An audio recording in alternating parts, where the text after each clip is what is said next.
Assalamualaikum warahmatullahi wabarakatuh. Nah, ini lagi rame ya di sosial media. Mata publik tertuju kepada Menteri Kehutanan Antoni Raja Julianto lagi main domino dengan tersangka pembalakan liar. Ini dilansir dari Tempo 6 September 2025. Nah, sampai ada komentar ya dari netizen di sosial media. Pak Presiden Prabowo, lihat nih kelakuan Menteri Bapak. Menteri Kehutanan sekaligus Sekjen PSI main domino dengan tersangka pembalakan liar.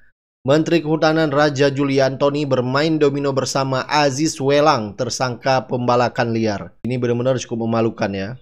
Padahal PSI ini paling banyak melontarkan kata-kata cacian ke Prabowo Subianto. Jadi pada November 2024, Direktorat Jenderal Penegakan Hukum Kementerian Lingkungan Hidup dan Kehutanan menetapkan Aziz Welang sebagai tersangka kasus pembalakan liar. Raja Juli dan Abdul Qadir tak merespon pesan dan panggilan telepon Tempo. Sempat mendapat sejumlah pertanyaan yang diajukan Tempo, ia lalu meminta wawancara itu tidak diberitakan. Nah, netizen akhirnya memposting jejak digital Raja Juli Antoni, Menteri Kehutanan, yang dulu pernah mengatakan Prabowo tong kosong nyaring bujinya. Jadi kader-kader PSI ini ya paling nyaring mengkritik Prabowo. Nah, tidak hanya itu saja ya, Gibran kembali menjadi sorotan netizen di mana Wapres Gibran digugat 125 triliun dan tidak sah jadi jabat wakil presiden. Jadi Gibran dan KPU digugat secara perdata oleh seorang warga bernama Subhan di Pengadilan Negeri Jakarta Pusat. Menjelaskan bahwa dalam tuntutan penggugat meminta majelis hakim menyatakan Gibran dan KPU melakukan perbuatan melawan hukum. Karena Gibran ini ya menamatkan pendidikan SMA di Orchid Park Secondary School Singapura yang dinilai tidak sesuai dengan ketentuan dalam Undang-Undang Pemilu. Jadi KPU dianggap ikut bertanggung jawab lantaran tetap meloloskan pencalonan Gibran. Jadi Gibran ini dianggap ya waktu mendaftarkan menjadi calon wakil presiden di KPU tidak memenuhi syarat ya. Jadi Gibran dianggap tidak pernah sekolah SMA sederajat yang diselenggarakan berdasarkan hukum Republik Indonesia. Nah, gara-gara inilah akhirnya digugat. Dan ini menuai komentar dari netizen di sosial media. Ampun, kebayang nggak di saat kondisi negara kita ini sedang tidak baik-baik saja, di saat rakyat sedang sibuk menuntut keadilan, di saat PHK dan aksi demo terjadi di mana-mana, di saat pembalakan liar terus terjadi, ternyata Menteri Kehutanan malah ketahuan bermain domino bersama dengan Aziz Welang, tersangka pembalakan liar. Lah ini kan setan. Dan kalian tahu gak siapa Menteri Kehutanan ini? Ya, dia adalah Raja Juli Antoni, kader PSI. Bahkan di situ bukan hanya Raja Juli, tapi ada juga Menteri Perlindungan Migran Abdul Qadir. Lah ini kan parah. Ya, asal tahu saja, Aziz Welang ini ditetapkan sebagai tersangka pada November 2024. Dan sekarang justru asik sedang bermain domino bersama dengan menteri. Lah ini kan parah. Jujur saja ya, saya sudah tidak bisa berkata apa-apa lagi melihat tingkah pola para pejabat kita. Ya, kalau menurut saya sih tidak ada kata lain kecuali bangsat. Kapan terakhir kali kamu dapat tertidur tenang? Wow, yes, Raja Juli Antoni, Menteri Kehutanan dan juga Sekjen dari Partai Gajah ditemukan tengah asik bermain domino dengan beberapa tokoh. Main dominonya sih nggak ada masalah, tapi yang jadi pertanyaan, kok bisa ya seorang menteri memiliki kedekatan khusus dengan seseorang, tepatnya Aziz Welang yang menjadi tersangka kasus pembalakan liar. Ada apa nih di balik pertemuan tersebut? Apa jangan-jangan ada udang di balik bakwan? Gue menduga seperti ada deal-dealan nih. Iya kan, udah menjadi rahasia umum. Sekarang kalau tiba-tiba pejabat negara bertemu dengan seseorang yang memiliki kasus, itu ujung-ujungnya ada sesuatu. Ya, kita lihat aja lah kelanjutannya seperti apa dan bagaimana. Gue pengen tahu klarifikasinya si Raja Juli ini seperti apa dan bagaimana. Ya, memang pertemuan itu terlihat simpel ya, tetapi ingat ya, di tengah situasi kondisi seperti saat ini, jangan menuai sesuatu yang menjadi kontroversi. Raja Juli makanya pakai otak ya.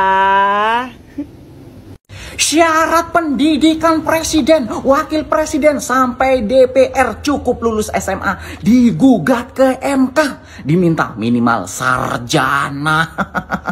Gimana menurut kalian? Setuju nggak kalau menjadi presiden, wakil presiden DPR itu minimal sarjana atau S1? Gimana? Kalau saya sangat setuju. Karena apa? Kalau menjadi presiden, wakil presiden, DPR, pejabat-pejabat itu, bupati, wali kota, gubernur, itu SMA, ya Allah, nggak adil namanya itu, ya. Keadilan sosial bagi seluruh rakyat Indonesia itu nggak ada. Karena apa? Rakyat bawah, rakyat biasa ingin jadi staf, itu minimal sarjana. Gaji UMR sarjana.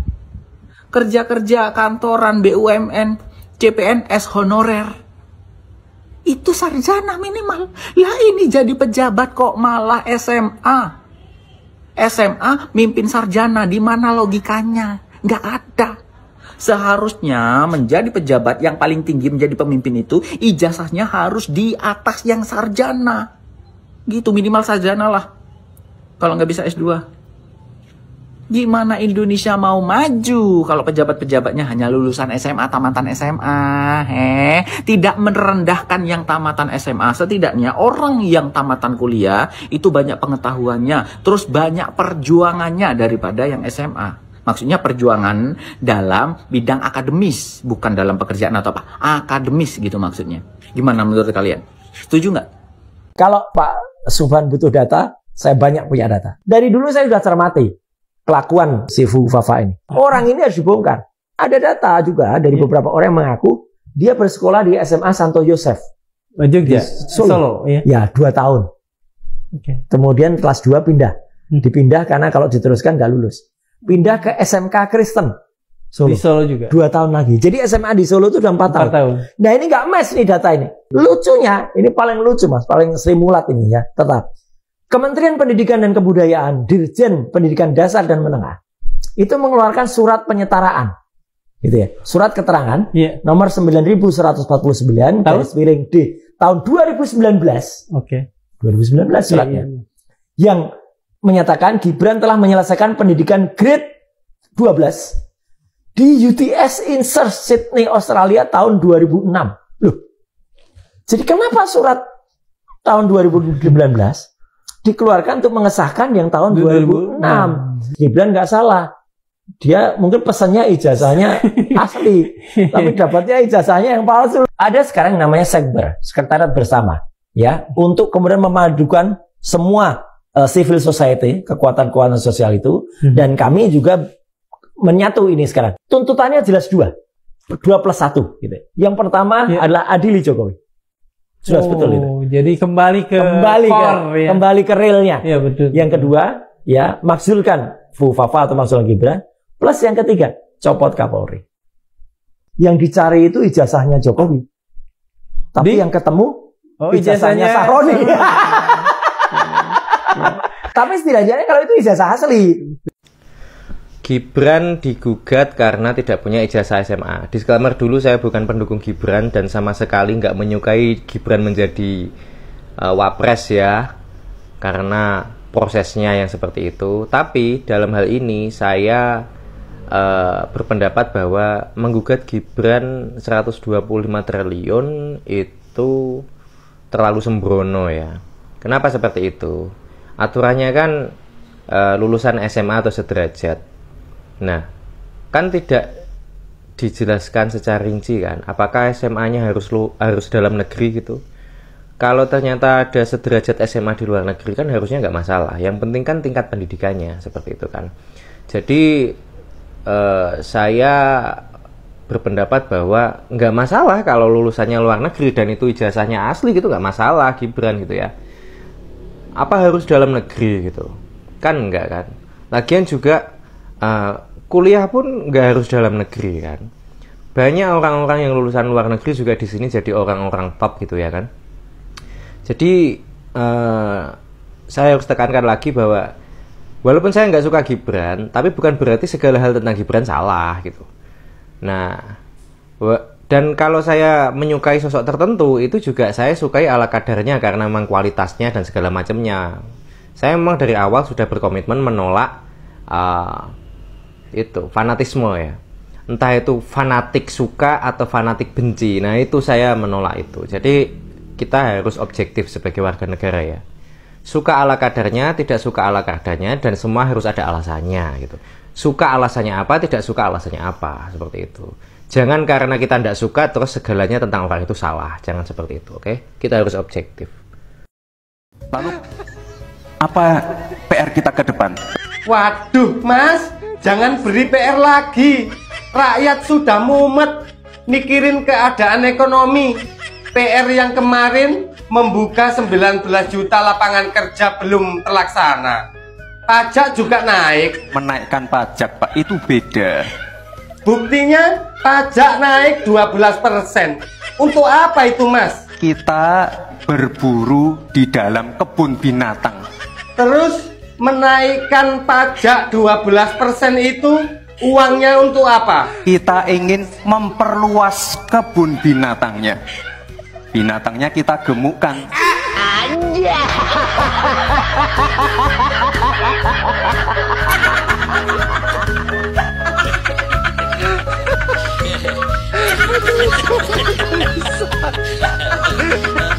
Ada seorang pengacara kemudian menggugat Gibran dengan perbuatan melawan hukum. Didaftarkannya di Pengadilan Negeri Jakarta Selatan, Jakarta Pusat ini ya. Jakarta Pusat Mas Hersul. Iya betul. Ya. Namanya Subhan Palal Rekan ya kantornya itu namanya, pengacaranya Subhan Palal ya. Dan ini nggak tanggung-tanggung gugatnya nih. Waduh, triliunan ini, ratusan triliun nih Pak Adi. 125 triliun digugat. Iya. Apa masalahnya? Nah, ini mari kita bicarakan yuk. Ya, jadi baru terungkap ya sebenarnya pendaftaran gugatannya itu sudah beberapa hari yang lalu begitu. Dan kemudian kalau tidak salah tanggal 8 September ya akan sudah mulai disidangkan, kabarnya demikian. Apakah akan lanjut atau tidak, cukup barang bukti atau tidak begitu ya menurut ini hakim, nanti kita lihat lagi. Tapi yang jelas ini berita ini meruak gitu. Iya, dan menariknya karena latar belakang gugatannya itu ya. Mengapa dia menggugat itu yang membuat orang jadi menarik. Iya, betul. Dan ini sebetulnya sudah banyak dipertanyakan Mas Hersul ketika Pak Prabowo ketika itu mengambil Gibran sebagai wakilnya, orang menanyakan ijazahnya, menanyakan pendidikannya, kapabilitasnya dan sebagainya, karena memang riwayat tentang Gibran ini memang nggak banyak ya. Bahkan foto-foto dia misalnya dia masa SD, SMP apa dan sebagainya, secara dia masih berusia muda gitu di bawah 40 tahun, tapi ternyata semuanya itu sulit untuk didapatkan. Seperti misalnya ya, pada usia-usia itu misalnya saya memiliki adik pada usia yang juga hampir sama seperti itu. Itu kan banyak sekali di zaman dulu aja, zaman ayah kita, kakek kita itu sudah ada yang namanya lomba-lomba begitu antar sekolah gitu ya. Apalagi ini di masa tahun 90-an, tahun 80-an juga sudah banyak. Itu misalnya lomba pidato, seperti misalnya lomba pramuka, palang merah remaja, apa dan sebagainya, calistung misalnya yang sederhana, menggambar dan sebagainya, itu kan banyak. Dan kalau anak-anak yang aktif, orang tua yang aktif mengikutkan anaknya, itu pasti ada prestasi-prestasi tersendiri di situ. Tapi Gibran ini kita untuk mendapatkan jejaknya, misalnya ketika dia SD, ketika dia SMP, SMA, apa yang dia lakukan gitu, ini misterius begitu, kita tidak tahu. Dan bahkan teman-temannya ketika SMP, ketika SMA juga tidak muncul sampai sekarang.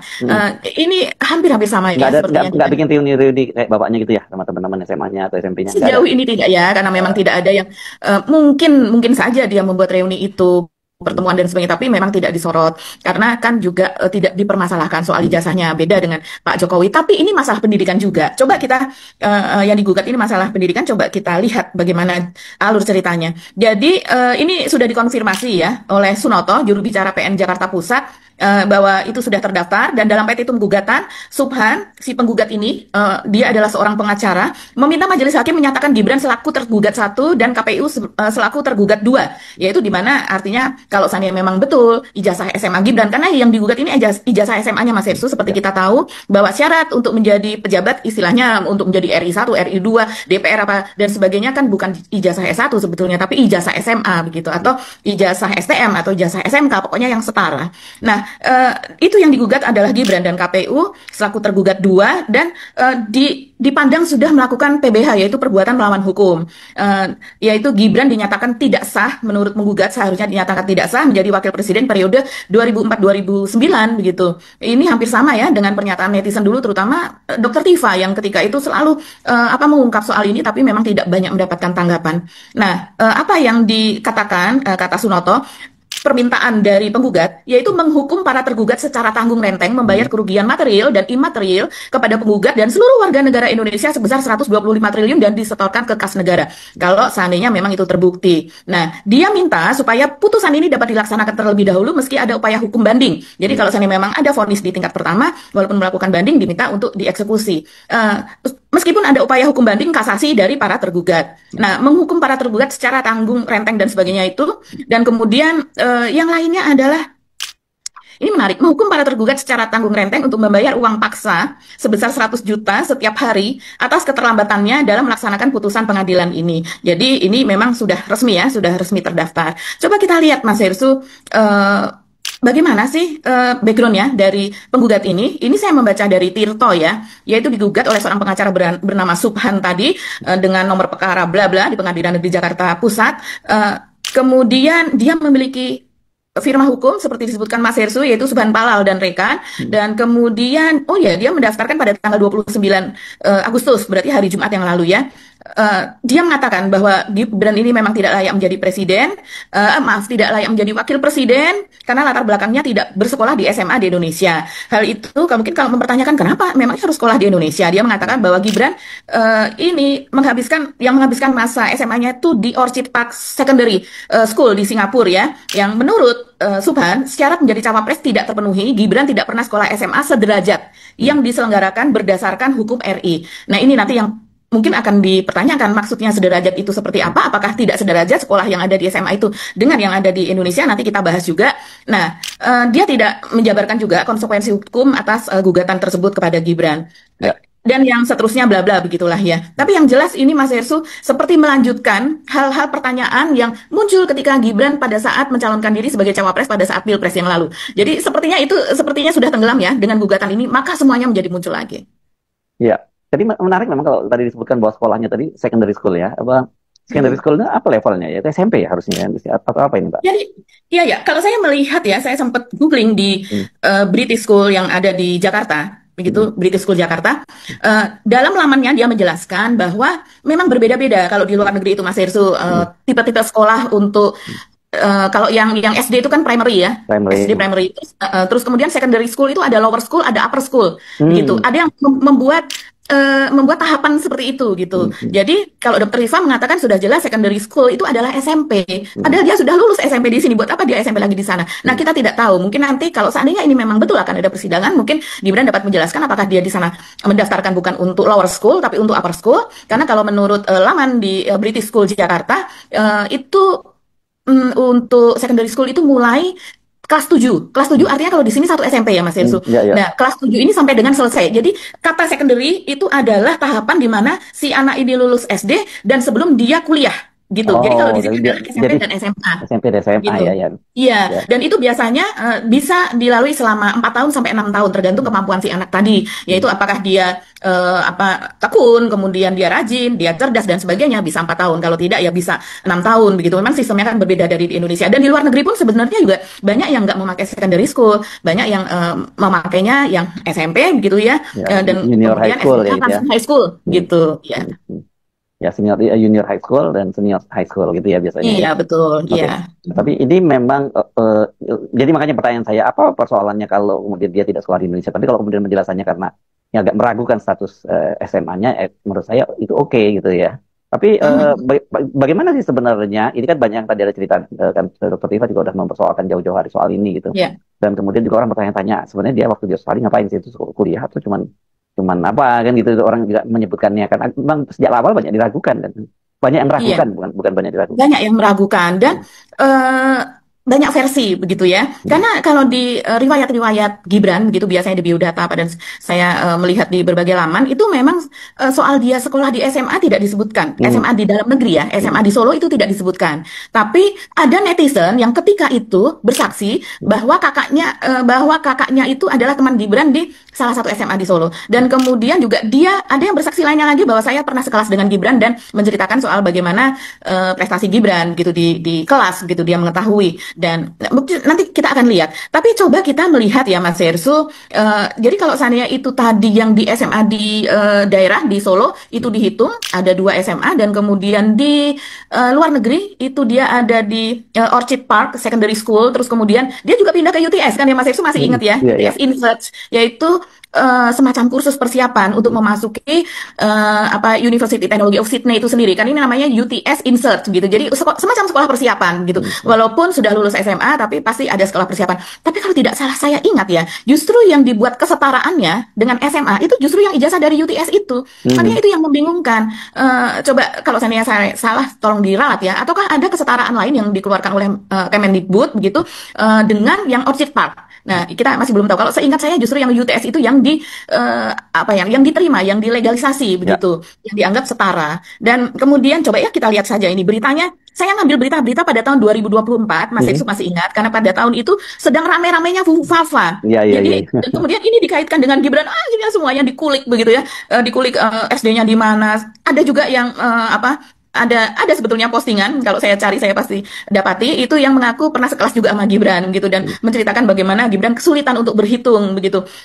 Coba ya, saya ini pada tanggal 7 Oktober 2024, ini dari suara.com. Ketika itu Dr. Tifa di X mengatakan bahwa mempertanyakan ya keputusan Gibran untuk masuk ke sekolah menengah atas gitu sebanyak 2 kali dalam 5 tahun. Ini juga dipertanyakan banyak netizen, kok sekolah SMA 5 tahun ya. Jadi kalau digabungkan antara yang di Singapura dan juga yang 3 tahun di Australia, semuanya 5 tahun yang kemudian diberikan ijazah kesetaraan oleh Kementerian di Indonesia, Kementerian Pendidikan. Dan ini orang bertanya juga, karena kalau tidak salah Gibran itu kuliah di MDIS, Management Development Institute of Singapore itu, yang tapi dia mendapatkan ijazahnya dari Bradford University ya, dari Inggris, karena itu kan terafiliasi saja begitu.